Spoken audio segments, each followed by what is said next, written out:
사랑하는 여러분, 주님의 은혜와 평강이 삶에 함께 하시길 바라고 축복합니다. 오늘 말씀은 마가복음 1장 12절에서 13절입니다.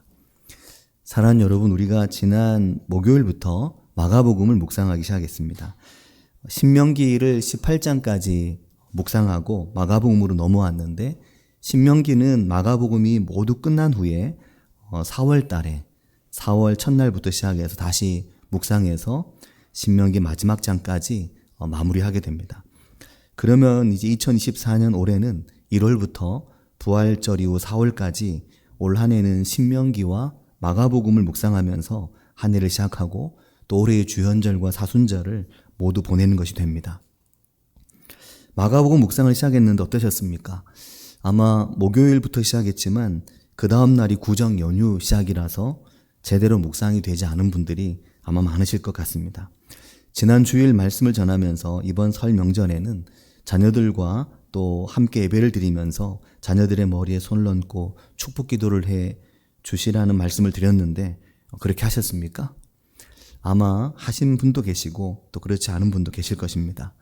어젯밤에 늦게 변세령 권사님께서 문자를 주셨는데 이런 문자를 보내오셨습니다. 목사님, 늦은 밤 문자를 드립니다. 오늘 설날 예배를 드렸어요. 예배 인도를 큰아들에게 맡기고 순서에 따라 아들이 기도를 하는데 녹슬지 않은 아들의 기도가 참 은혜로웠어요. 마지막으로 머리에 손을 얹고 기도해 주었던 게 언제인지 마지막 어렸을 때를 빼고 성인이 된 후 처음으로 오늘 아들의 머리에 손을 얹고 엄마의 기도를 해 주었습니다. 아들 머리에 손을 댄 순간 눈물이 왈칵 났어요.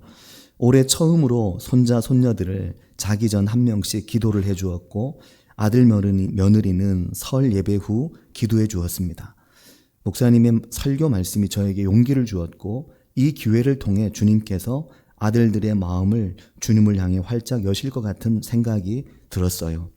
이삭이 야곱에게 축복 기도를 한 것처럼 자녀를 위하여 몇 번이나 머리에 손을 얹고 기도했느냐는 말씀에 힘을 얻어 저는 오늘 행복한 기도를 했어요.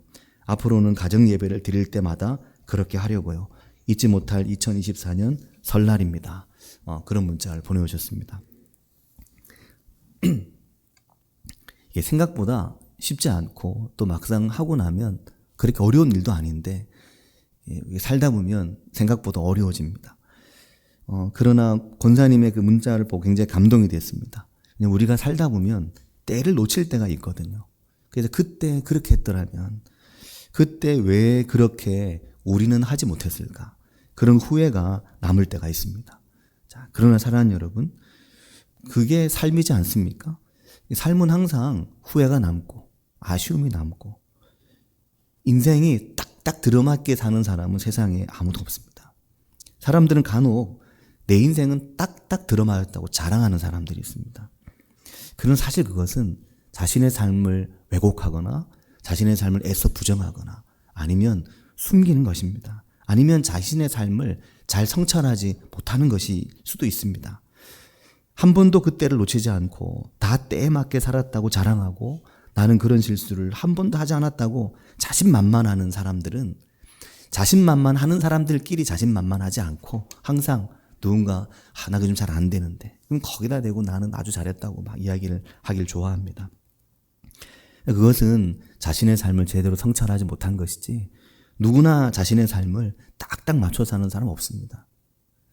하나님만 그 실수가 없으시지 인생은 원래 실수를 하기 마련입니다. 누구나 때를 놓치며 살고 누구나 시기를 놓치며 시기를 잃어버리며 삽니다. 그래서 시편, 잠언, 전도서와 같은 지혜서들이 있는 겁니다. 지혜서들은 우리에게 깨닫고 또 배우고 익히고 그래서 이렇게 살아가라고 하는 거죠. 그렇게 살면 굳이 그렇게 말할 이유가 없는 것입니다. 중요한 것은 그 범사의 기한과 때를 되찾는 것입니다. 잃어버리는 것은 우리가 늘 하는 것인데 되찾는 것이죠. 그게 중요합니다. 잃어버릴 수 있지만 그 잃어버린 소중한 것을 되찾고자 하는 용기가 중요한 것입니다. 사랑하는 여러분, 성경의 많은 말씀들은 전부 다 되찾는 기쁨입니다. 성경을 정말 눈을 씻고 찾아봐도 한 번도 잃어버린 적이 없거나 되찾을 게 없는 사람의 기쁨이 나오지는 않습니다. 한 번도 빼앗겨 본 적 없는 기쁨이 아니고 되찾는 기쁨인 거죠. 그게 회개의 삶입니다. 자기 자신을 돌아보고 돌이키며 사는 거죠. 지난 주일 목사위임 권사취임 감사예배 말씀을 마가복음 6장 3절 집 짓는 사람이라는 제목으로 은퇴하신 영남신학대학교의 김춘기 교수님께서 말씀을 전해주셨는데 저에게는 참 사랑하고 존경하는 오랜 스승이십니다. 선생님의 모든 말씀들이 귀했지만 그 중에서도 제가 잊지 못하고 늘 가슴에 남겨두고 또 선생님의 그 설교를 그대로 베껴가지고 설교를 한 적도 있었습니다.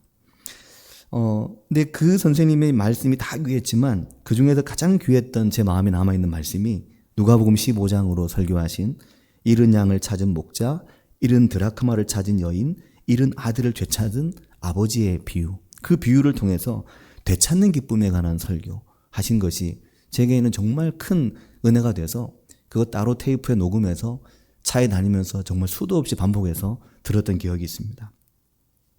사랑하는 여러분, 집을 짓는 것, 집을 세워가는 것, 하나님 보시기에 좋은 집을 지어가는 것은 한 번도 실수하지 않고 한 번도 어려움 겪지 않고 또 어떤 면에서는 평생 어려움을 겪고 평생 나는 서서히 무너져 내렸다고 생각할 수도 있지만 그렇지 않습니다. 다시 되찾고 다시 얻고 다시 세워서 좋은 집을 지을 수 있는 것입니다. 그때 하나님께서 우리와 함께 하시고 우리의 삶에 은혜를 주십니다. 이번 주가 마가복음 묵상하는데 9일 지난 금요일이었습니다. 마가복음 1장 12절 말씀, 오늘 본문 말씀을 읽는데 이 말씀이 굉장히 독특하게 느껴졌습니다. 왜냐하면은 12절의 바로 앞인 11절에 보면 예수님께서 세례를 받고 물에서 올라오실 때 하늘로부터 소리가 있었잖아요.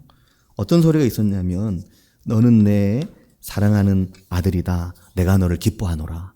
그런 음성이 들려왔습니다. 그러니까 그 장면 상상이 되시죠. 너는 내 사랑하는 아들이 내 기뻐하는 자다. 얼마나 은혜롭습니까?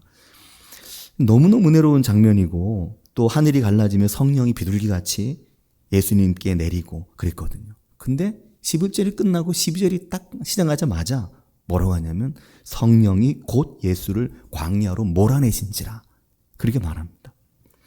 굉장히 어색하게 느껴지더라고요. 이걸 아마 그냥 쭉 붙여서 읽었으면 제가 어색함을 못 느끼고 지나갈 수 있는데 이게 목요일은 11절까지 금요일은 12절부터라 어제 이렇게 끝났는데 오늘 이렇게 보니까 이게 아주 너무너무 대조가 되더라고요. 대비가 확 느껴졌습니다. 너는 내 아들이다 했는데 바로 시험이 다가온 겁니다. 뒤에 곧이라고 말하죠. 곧. 이 곧이라는 말이 마가복음에 아주 많이 나옵니다. 곧. 근데 사랑하는 여러분, 바로 이것입니다. 우리의 삶에도 이렇게 큰 은혜와 시험이 교차하는 지점이 있습니다.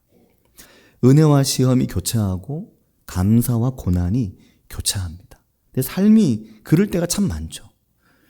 은혜가 있다 싶으면 그 속에 시험이 벌써 준비하고 다가올 때가 있는 거죠. 그러나 다시 또 그 시험을 넘어서면 감사와 또다시 또 고난이 우리의 삶에 계속해서 교차됩니다. 그런 사랑하는 여러분, 우리가 진정으로 하나님을 만나고 경험하는 삶의 놀라운 은혜는 모두 다 이 교차 지점, 은혜와 시험의 교차, 감사와 고난의 교차하는 그 지점에서 하나님이 우리 인생의 하나님이시라는 걸 만나고 경험합니다. 그러니까 우리 인생의 이 사거리, 그 교차로 은혜와 시험이 교차하고 마주 지나가는 또 감사와 고난이 교차해서 마주 지나가는 그 인생의 사거리, 인생의 교차로 거기는 하나님의 은혜를 우리가 특별히 느끼고 경험할 수 있는 곳이 됩니다. 12절에 뭐라고 말합니까? 성령이 곧 예수를 광야로 몰아낸지라. 금방 은혜의 성령이 비둘기같이 내리면 이는 내 사랑하는 아들이 기뻐하는 자라 했는데 곧 예수를 광야로 몰아내신 겁니다. 그런데 여러분 이 몰아내신지라 라는 말은 어떤 뜻의 말일까요? 몰아냈다.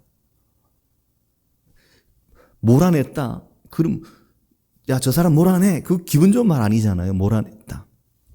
누가 날 몰아냈다? 내가 인생에서 몰려났다? 이 몰아냈다는 말은 던져버렸다는 말입니다.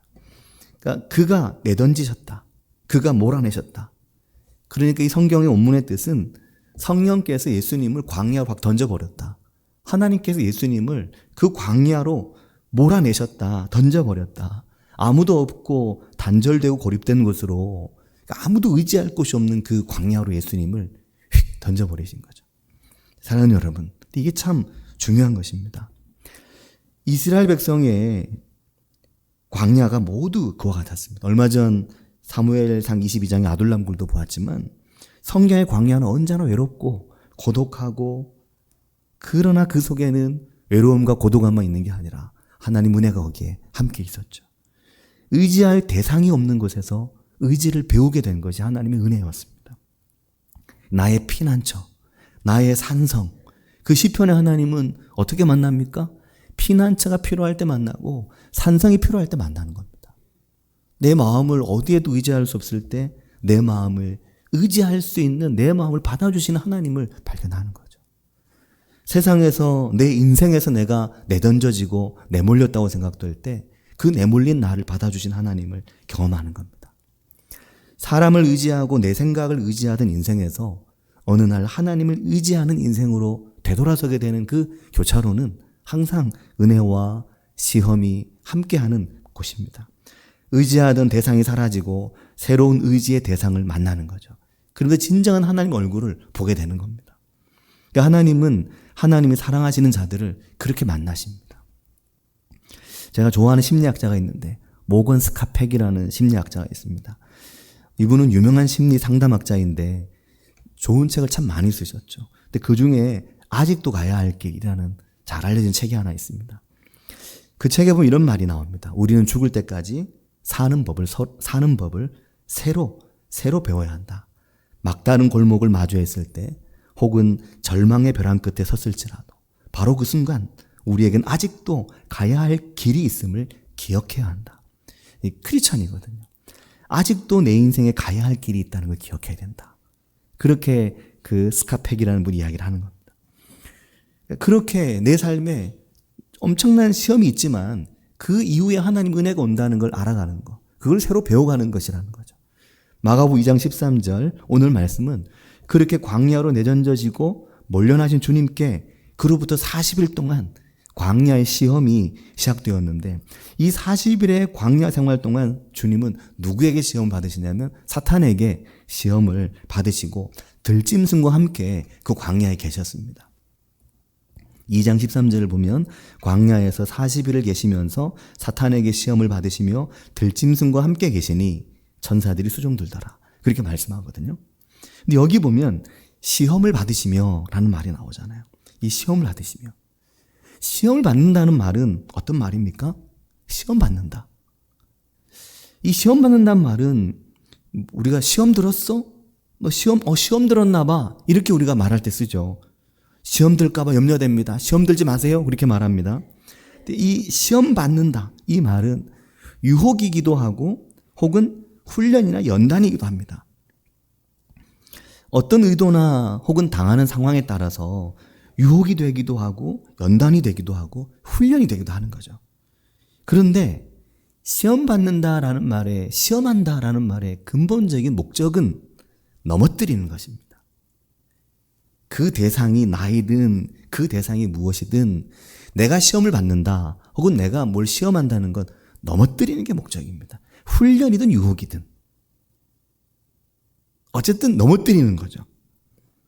그래서 이 사단이 하는 시험은, 사단에게 시험 받으셨잖아요. 이 사단이 하는 시험은 예수님이 넘어지도록, 실족하도록 증거를 진술하는 것입니다. 그래서 예수님을 계속해서 사단이 시험했죠. 그 시험에도 예수님께서 말씀으로 그 시험을 이기셨죠. 사단의 참소인 거죠. 사단이 계속해서 예수님의 마음에 예수님이 넘어지도록 계속해서 시험을 했다는 겁니다. 예를 들면 너 이런 잘못했지. 그러니 너 포기하겠지. 너 내려놔야겠지. 네가 이렇게 살고 이랬잖아. 포기하라고. 내려놓으라고. 그만두라고. 다 때려쳐. 그러면서 시험하는 거죠. 그래서 넘어지도록, 실족하도록 만드는 겁니다. 사랑하는 여러분, 이 시험은 우리의 길에 대한 포기를 강요하고 그 포기를 강요받는 겁니다. 너 그만둬. 네가 그런 꿈을 꾸고 그런 계획을 가져. 다 때려쳐. 다 내려놔. 너의 길, 너의 삶의 소망과 소원, 그런 게 너의 삶에 없어. 다 그만둬. 라고 말하는 겁니다. 그렇게 예수님께서 광야에서 받으신 이 시험은 포기해. 당신 그만둬. 메시야? 웃기지 마. 그만둬. 너 여기서 끝이야. 그렇게 사단이 예수님을 시험한 것이죠. 그 시험의 내용이 마태복음과 다른 복음서에는 좀 더 구체적으로 나옵니다. 근데 예수님께서 그 사탄의 시험을 받으시는 그 황량한 광야에 들짐승과 함께 계셨던 겁니다. 사랑하는 여러분, 우리가 살면서 신앙생활을 하면서 우리의 믿음이나 혹은 우리의 삶이나 우리의 사명이나 이러한 것들 때로는 포기하라고 그만 내버려 놓으라고 그냥 이제는 없는 셈 치자고 그런 유혹을 받고 시험을 받을 때가 얼마나 많습니까? 참으로 척박하고 참으로 힘들고 외롭고 우울한 상황을 만날 때가 있습니다. 두려운 상황을 만날 때가 있습니다. 어떤 곳으로도 위로가 잘 안 되는 상황을 만날 때가 있습니다. 그래서 마음이 너무너무 작아지는 거죠. 근데 예수님도 그 광야에 내던져지셨던 겁니다. 그리고 그 광야에서 우리가 똑같이 40일을 보내신 거죠.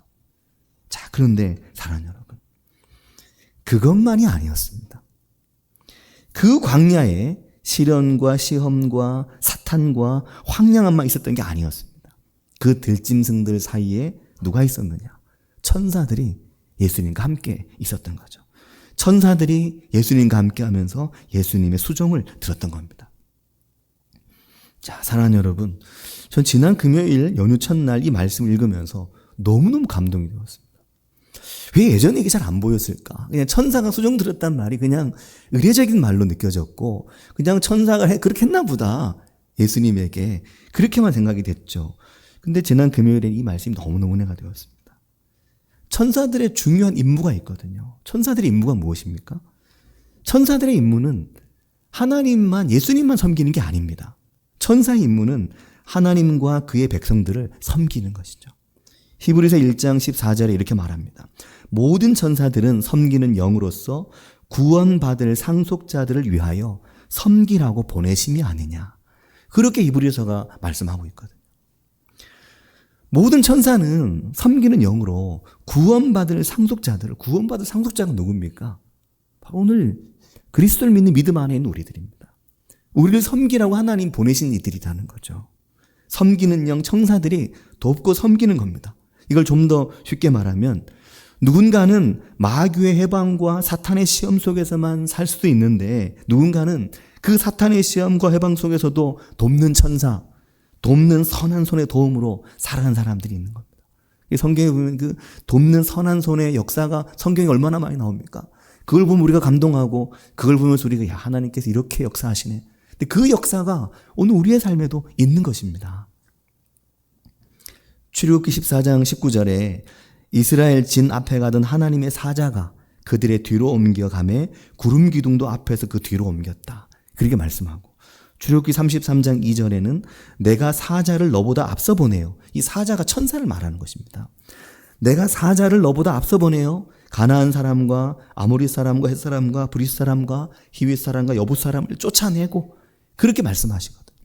하나님께서 너희 앞서 먼저 움직이시고 먼저 이동하실 때 늘 하나님 우리 앞에 천사를 보내시고 늘 우리 앞에 하나님께서 역사하시고 인도하셔서 우리를 하나님의 선한 길로 우리를 그 목적으로 인도해 가시는 겁니다.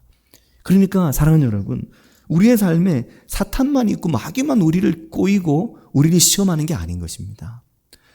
우리의 삶에 천사가 우리의 삶에서 우리의 삶과 함께하며 우리를 돕고 섬기는 천사가 우리 곁에서 우리를 지키고 함께하는 것입니다. 사랑하는 여러분, 그러니 사단 마귀와 천사의 역할이 확실히 다르죠. 마귀는 우리가 갈 길을 잃어버리게 만들고 넘어지고 쓰러지고 포기하게 만드는 게 사탄의 목적이라면 인생의 교차로에서 천사는 어떻습니까? 천사는 우리가 넘어지지 않고 쓰러지지 않고 갈 길을 다 가도록 돕는 게 천사입니다. 엘리야도 그렇게 천사가 도왔죠. 그 지쳐있는 엘리야에게 하나님이 천사를 보내셨습니다. 그에게 먹을 것과 떡을 마실 것을 주셨습니다. 그리고 그를 어루만지고 쓰다듬어 그가 그의 길을 다 가도록 만들었습니다. 그렇게 돕고 그렇게 섬긴 거죠. 그 천사가 우리 곁에 함께 있는 것입니다. 자, 이 섬긴다, 돕는다라는 말이 헬라어 성경에 보면 디아코네오라는 말이에요. 디아코네오, 돕다, 섬기다는 말인데 이 디아코네오라는 말이 변형돼서 디아코노스라는 말이 되면 그 말이 집사입니다.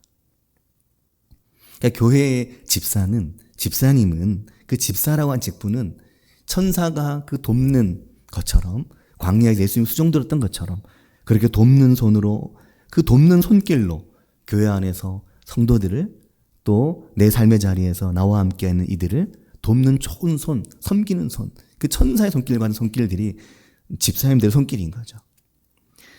지난 주간에 강영미 집사님 남편 백경학 씨 피부암 소식을 전해드렸습니다. 또 권신양 집사님 남편 유지혁 집사님 위암 소식을 전해드렸습니다.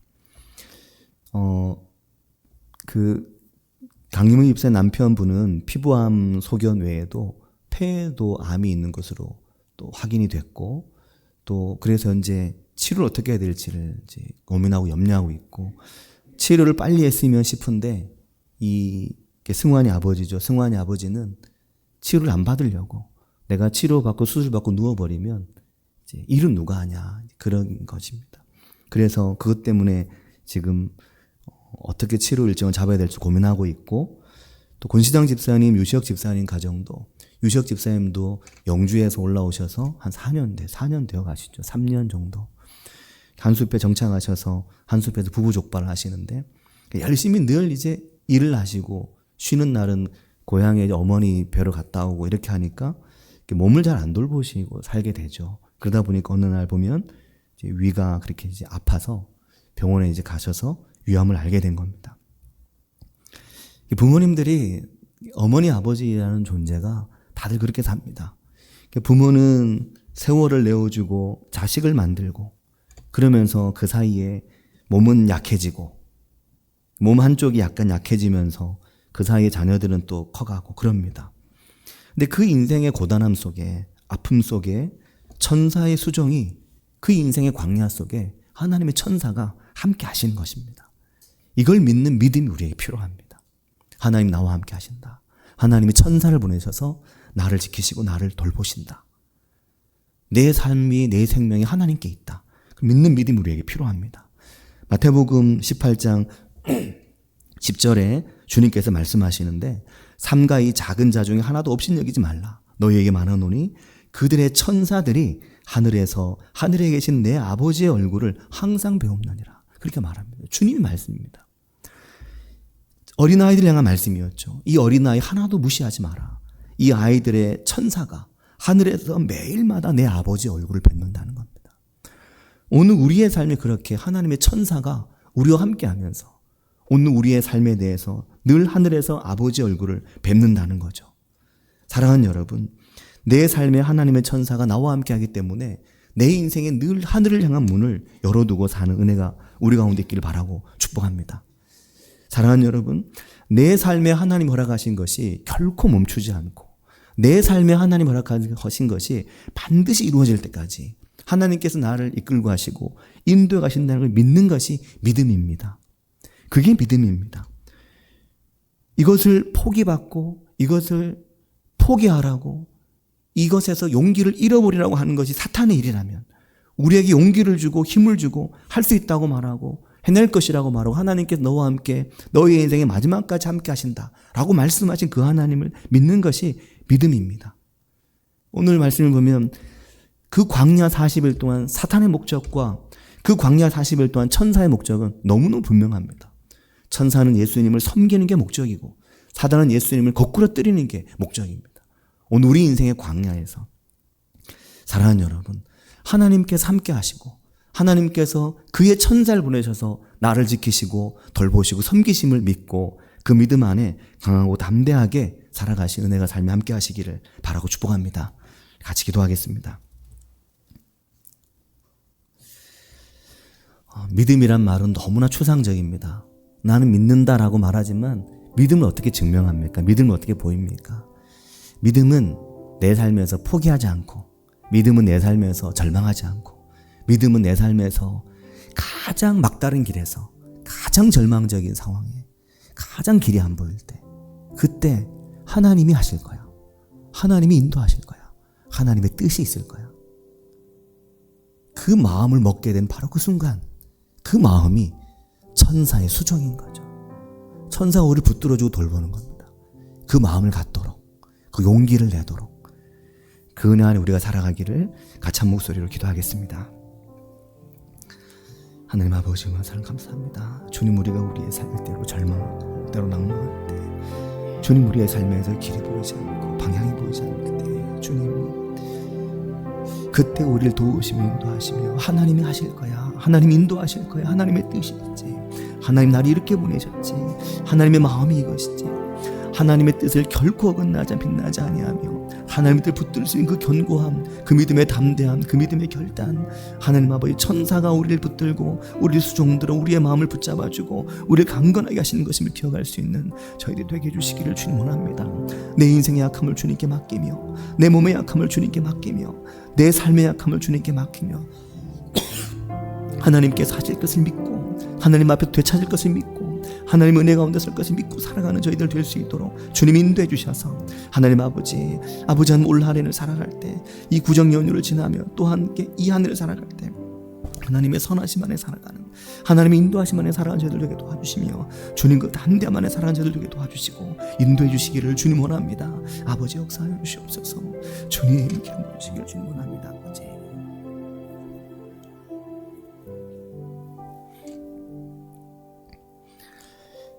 하나님 아버지 은혜와 사랑을 감사합니다. 저희가 저희 인생에서 마치 예수님께서 광야에 던져져 40일 동안 사단에게 시험 받으실 때처럼 인생의 시험을 당하고 인생의 시련 속에 놓일 때가 저희 인생에도 많이 있습니다. 하나님 아버지 그 인생의 시련 속에 천사가 나타나 주님을 수종들어 섬겼던 것처럼 오늘 우리의 얼굴을 알고 오늘 우리의 얼굴을 대신해 매일마다 하나님 앞에서 아버지의 얼굴을 보는 천사가 우리 곁에서 돕고 섬기며 하나님의 구원받을 하나님의 상속자들을 돌보고 섬긴다는 말씀을 오늘 말씀에서 봅니다. 하나님 아버지, 천사가 우리의 삶의 여정에 구름기둥, 불기둥을 인도하시며 천사가 우리의 삶에서 우리 앞서가서 우리의 길을 이끄시고 우리의 길을 열어가시는 그 천사의 함께함, 그 도우시는 하나님의 손길을 믿고 살아가는 저희들이 될 수 있도록 주님 저희에게 담대함을 주시며 용기를 주시며 힘을 더해 주시기를 주님 원합니다. 인생의 문제와 아픔이 교차하는 인생의 사거리, 인생의 교차로 그 속에 참으로 크신 하나님, 참으로 전능한 하나님, 오늘 우리의 삶에 산성 되시며 피난처 되시는 하나님, 그 하나님을 발견하며 그 하나님의 얼굴을 보게 돼서 그 하나님께 붙들려 살아가는 저희들 될 수 있도록 인도해 주시기를 주님 원합니다. 주님 저희와 함께 하실 것을 믿고 예수님의 이름으로 기도합니다. 아멘.